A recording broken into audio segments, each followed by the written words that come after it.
This video explains how to use the machine for applying adhesive-back Teflon sliders. Place the adhesive tape. Adhesive layer facing up, clip into the fixture. Insert the protruding part of the sample into the side slot of the tool and secure it in place. Place the sample horizontally and keep it level. Hold down the front end of the sample and push the tool forward. During the taping process, rotate continuously. Always hold down the front end by hand to facilitate adhesive application. Trim the ending section with scissors for finishing. Circular sample taped completely. Do you remember the taping procedure?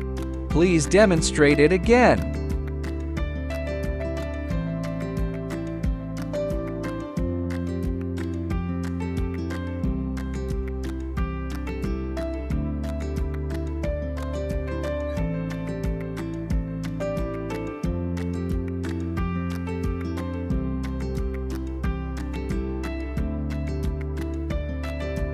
That's the end of today's sharing.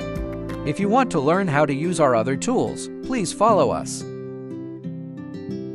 See you next episode.